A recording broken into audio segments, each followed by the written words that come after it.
ano de 2019 foi marcado por embates do governo federal com a educação brasileira.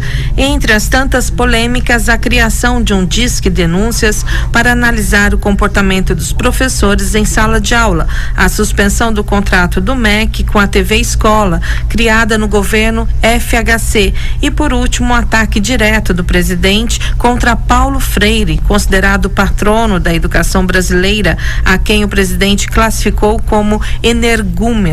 Os comentários são do professor e sociólogo Isaías Pascoal. Na verdade, o governo Bolsonaro tem no Ministério da Educação, creio que o seu núcleo de maior luta ideológica.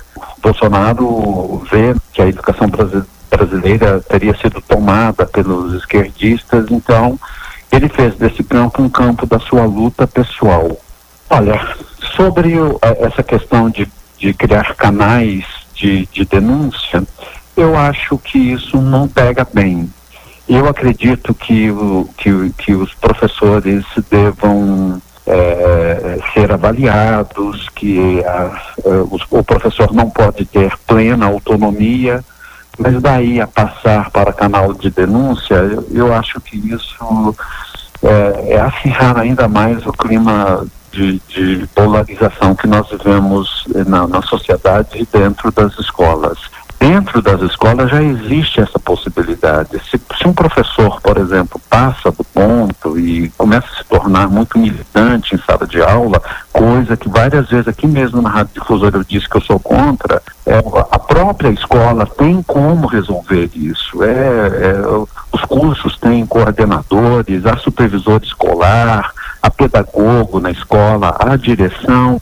Então, eu acho que essas coisas têm que ser resolvidas dentro da escola, porque se sair, cria um clima de denuncismo insuportável na sociedade. Sobre a TV Escola, eu vejo que ela já atingiu seu auge em épocas anteriores. Quando ela foi criada na época do Fernando Henrique Cardoso, ela cumpria uma missão que na época, e mesmo até um certo tempo no governo Lula, eu via que ela cumpria bem a missão para a qual ela foi criada. Eu noto que nos últimos 10 anos a TV Escola entrou num processo de decadência e realmente creio que ela vem perdendo audiência. Mas fechar, eu acho que isso sem uma avaliação, sem uma análise criteriosa e técnica, pode somente dar ensejo a represálias e a esse clima de muita ideologia. Então, acho que tem que ser feita uma avaliação mais criteriosa e mais detalhada do papel que ela cumpre hoje. E sobre o Paulo Freire, na verdade, o Bolsonaro e o ministro Weintraub, eles vêm pegando bastante no pé do Paulo Freire, que é o educador mais consagrado do Brasil. Paulo Freire é o educador mais conhecido lá fora, seus livros foram traduzidos para diversas línguas, e ele tem muita respeitabilidade internacional, e aqui no Brasil existe uma polêmica, mas eu acredito que grande parte dos educadores brasileiros gosta do Paulo Freire. Pessoalmente, eu entendo que o campo educacional sacralizou demais as ideias de Paulo Freire. Eu acho que nenhuma pessoa em nenhum campo do saber pode estar imune a críticas de qualquer espécie. E eu acho que um pouco aqui no Brasil o que aconteceu com Paulo Freire foi isso. Criou-se uma blindagem sobre ele, de tal modo que questionar as suas ideias parece quase um pecado. E eu não concordo com isso em campo algum.